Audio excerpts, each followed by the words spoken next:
Hi, welcome to Remake TV. I'm Jasmine Bowen and you are watching What's Going On. Now today we have a very interesting guest on our show. We have Hal of Canadian Storage. All Canadian Self-Storage. All Canadian Self-Storage. There Thank you go, is the full name. And before we get to Hal's interesting stories, I would like to remind our viewers, check out our contest banner, $500 you can win just by referring your friends and telling them about great people like Hal on our show. So Hal, welcome to the show. Thank you for coming on. Thank you for having me on your show. I appreciate it. No problem. So why don't you tell me first a little bit about yourself? What brought you to this point where you have this giant company? Well, it's not giant. We're probably the leading self-storage company in Toronto. Okay. And our buildings have features that no other self-storages in Ontario and Canada have. But we think we're leading in some ways, but not a giant yet.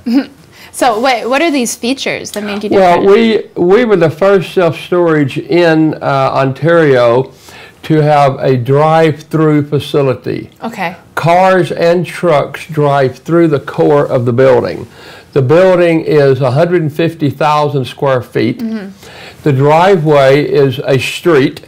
It's 25 feet wide, 800 feet long. So this is a fantastic convenience for customers in that a day like today, he wants to be out in the weather. Yes. So they just drive in our building, they drive up to or very near their unit, and bam, there it is. Yeah, this is different because a lot of the storage facilities I've seen, you have to carry all your stuff in or get that a dolly. facility is located in the Leaside area of town. In fact, it's across the street from Leaside Arena. In fact, we're right now doing a promotion with Leaside Arena. They're trying to raise money for a new arena, and we're doing a dollar for dollar contribution with our new customers that move in, and we're doing a dollar with our existing customers, trying to help them to raise the money there. The facility, due to the fact it has the driveway, offers us a venue as it may be, or as it would be. We've had some very good events there. For instance, Opera Atelier, which is the Baroque opera here.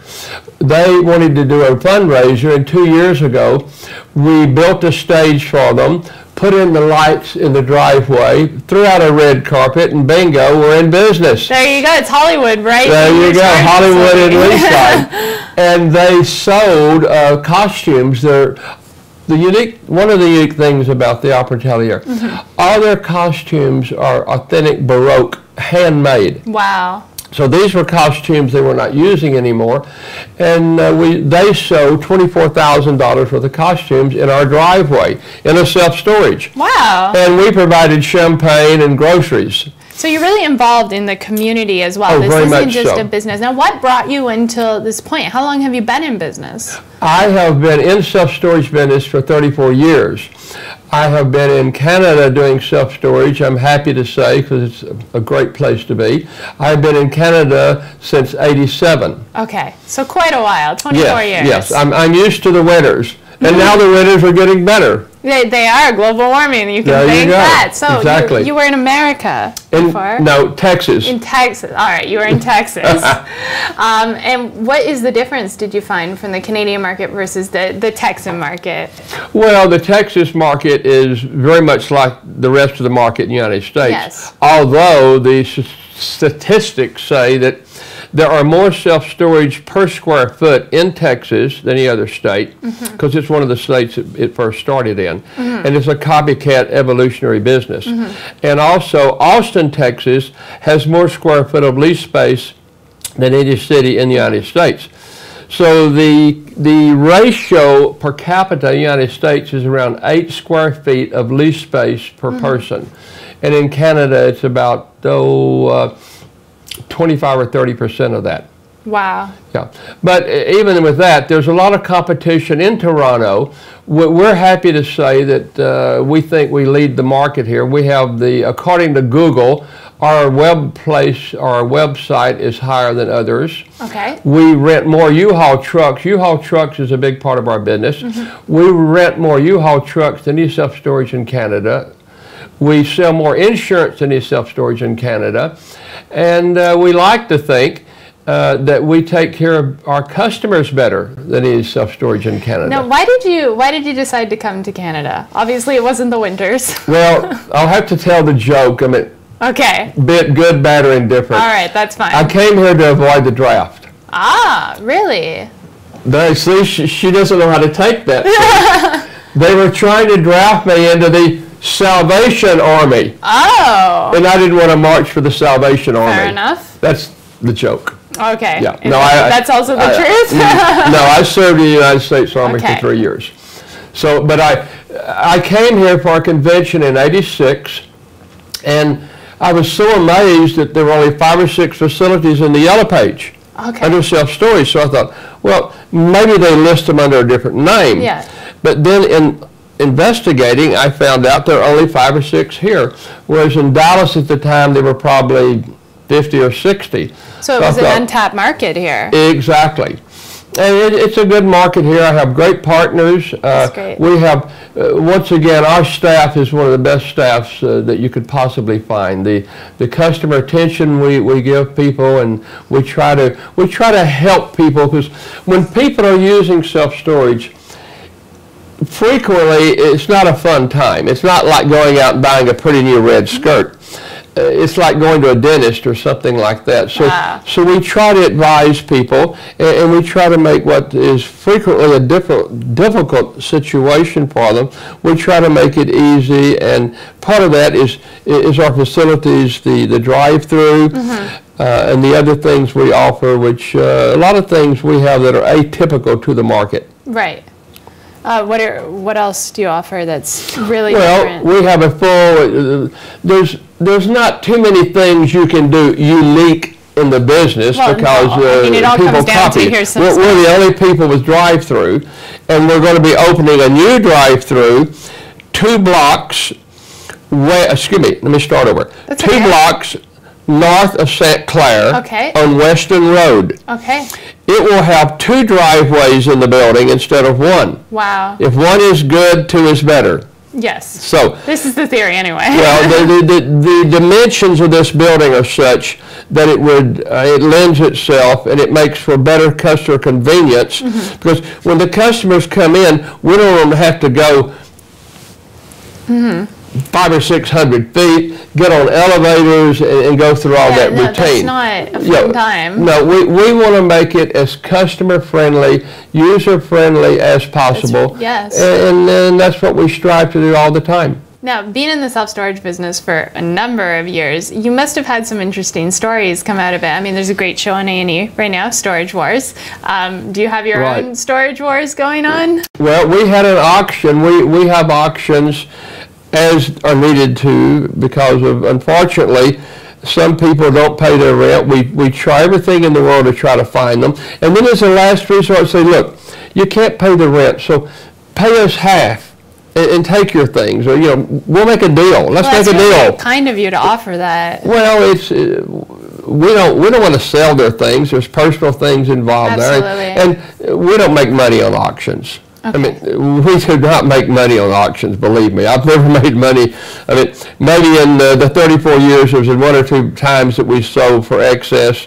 And if we do sell for excess, we try to give it back to the people if we can find them. Most of the times, we can't find them anyhow. Now, that's a very different approach than some businessmen who are just in it for the... Well, yeah, some people just throw the stuff out on the street. There are strict laws you need to abide by, which we abide by, as far as registered letters, and as far as advertising in the newspaper, and everything we do with auctions is totally transparent. Okay. We have to. There's no other way to do it. All right, so you've had some interesting auctions. Well, for instance, how about a urn with ashes in it? Oh, no. Oh, yeah. That's an awkward thing to auction off. Yeah. Did it get bought, is my question. Well, the way the auction transpires is they come in, we open the unit, open the door, and then they have to buy everything in the unit. And we don't let people go in and nose around. So, fair enough. What you see is what you get with limited viewing. So they don't know till they get in there, what it is. The Storage Wars, I've watched that a few times, and it's pretty much staged, in my opinion. Okay. But it is I will give them credit. I think it's well directed. The casting is interesting, and I think it's an entertaining show. And of course, regardless of my opinion, I guess it must be an entertaining show because I understand their ratings are very high. Yes. Yeah, we've been contacted about doing a Canadian version, which we're talking to people about doing that now.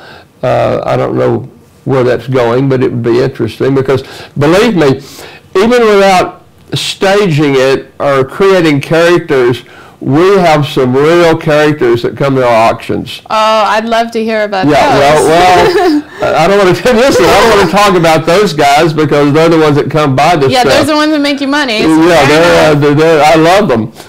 But I mean, and earn is that's certainly very. And invariably, I mean, you know, there's certain things that at every unit. There's always Christmas decorations. That's fair enough. I would put mine there. Yeah, and then there's invariably, I don't know why, but there's always a yellow page or two. Really? Yeah. I don't know why you would store your yellow pages. That's I don't interesting. we don't ask questions. What we do, first of all, we stress. I mean, we do not play policeman. I mean, what people put in the units is private. Okay. It's very private. Yes. We do stress that do not put perishable food. Do not put anything that's flammable. Okay. So that we stress very, very, very strong. And we suggest that people buy insurance because throughout North America, all the self-storages work very, very similar. Right. And that is, insurance is not included with your rent. Okay. If you want insurance, it's there to purchase. Yeah. Now, some people can sell it and some don't. All of our facilities sell insurance. Okay. But it is optional. Yes, it's optional, but we strongly suggest they take it because there was a fire last week. Yes. A big fire here in the city. It was on the news for a day and a half or so. And it's my understanding that everything in the building's gone. Really? Yeah. They interviewed one man that said, I was storing my Jeep there until I could get insurance on it because I didn't want to take a chance of having damage. Well, goodbye, Jeep. That's the end of that. Now, do you ever exactly. find people making these storage units their homes? Invariably, over the years, we've caught some people, not here in Toronto, but you know, people go pick them up here and take them to homes. But invariably, those things have happened, and other things. Economic downfall. Sometimes a storage unit is cheaper than a home. Oh yeah, Absolutely. exactly. But we here again we try to we do run a nice clean operation, professional. Fair enough. And fortunately we don't have many people that are coming in and trying to be homesteaders. Okay. Is that something you found more in the American market that people were moving in? Oh, I don't know. I've talked to people, I know people that are in self-storage across Canada, and I've talked to people in the West, and they said they've had problems with that from time to time. Yeah. Okay. It's a I guess, income type thing, perhaps. Okay. And it depends on what facilities are available as an alternate. So sure. I mean, you're not going to move into a little locker, but it's big enough and the opportunity might be there. What is then the main difference between the American market and the Canadian market? Oh, the user is almost identical. Okay. I would say that the only thing that, the only big difference is the amount of product in the U.S. as far as Canada. Okay. Self-storage does not lend itself to franchising. Okay. Had it been a franchise type product, it would have jumped the border immediately. Right. But products that aren't franchised don't jump borders that readily.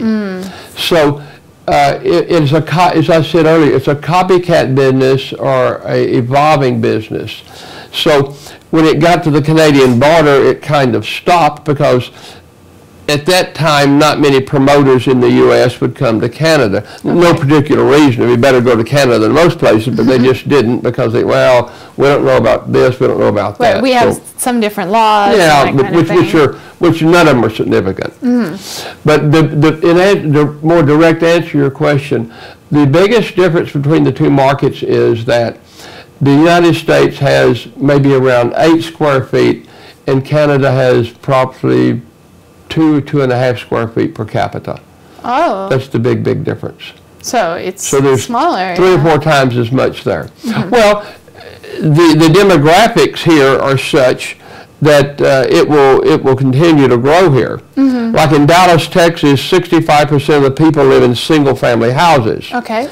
Here, 65% of the people live in multifamily. Well, absolutely. I mean, we have no room. Exactly. Part of the reason we have no room. And all these new condos they're building, you can bet they don't have storage space in them to speak of. I mean, it's minimal. We're building up for a reason. There's no more room for out. That's exactly right. Exactly right. And some self-storages are doing that now. They're going up instead of out, of course, because of the same reason. It's I call it the hotel-motel syndrome. Right. If you got inexpensive land, you build a motel. If you got expensive land, you build a hotel. Fair enough. So same thing. Now, what inspired you to kind of start your own business and to get into this business to begin with? Well, I was doing self-storage. Some friends of mine in Texas had a company that designed and built self-storage. Okay. And I started working for them. And then I started doing more and more things. And then I got to the point that I was doing what we call design build for other people. Okay. And then, as I told you before, I came here in '86 and thought, boy, this is a great city, a great country, and a great self-storage market. All right. Well, we'll be right back to your story, Hal. Go take a drink of water, maybe clean up and see if you need Hal's self-storage. And we will be right back to Remake TV. What's going on?